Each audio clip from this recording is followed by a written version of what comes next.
Here we are with 2-6, Math 7, Example 2. Janie is collecting sports equipment.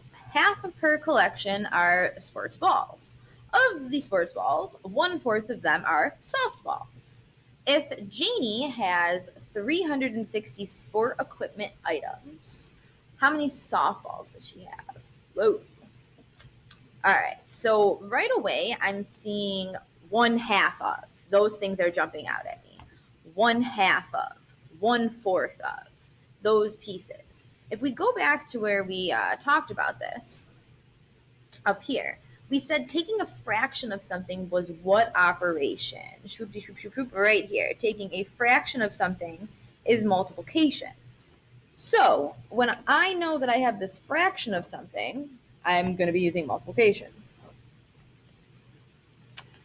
Fraction of something means multiplication. So we're going to keep that in mind. And again, guys, this is going back to the part where we talked about writing things down, because if nothing else, if you can't get the right answer, if you can't do anything else, at least you wrote down that you know a fraction of means multiplication, and I can at least give you some credit for demonstrating that you know that. Help me help you get all the credit that you can get. So we're knowing they're asking us how many softballs. That's what they want to find out. So we know that she has 360 as the total. That's how many total equipment items, whatever. And half of those are sports balls of some type, softballs, basketballs, tennis balls, who knows what. So we can start by finding out how many balls she has by taking 1/2 of 360.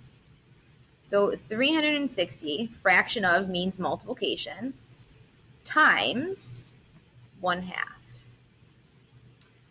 Turn 360 into that fraction by putting it over 1. 360 times 1 is 360 divided by 2.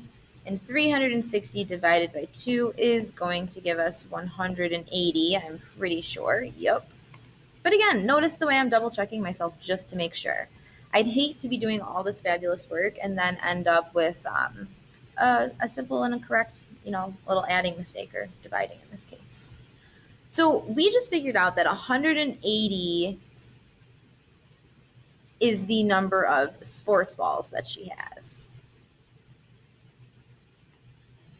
But that's not what the question was asking us. The question was asking us how many softballs she has, which is why, again, you always go back and reread the question to make sure you answered. Because at this point, you could get some credit for what you have because you've done good stuff, but you haven't answered the entire question, so you're not getting full. So then it tells us of these sports balls, so of this 180 sports balls, 1/4 of them are the softballs that I'm looking for.